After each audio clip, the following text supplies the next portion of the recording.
my head.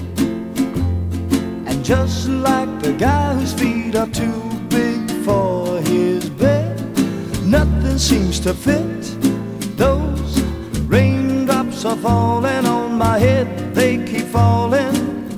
So I just did me some talking to the sun, and I said I didn't like the way he got things done, sleeping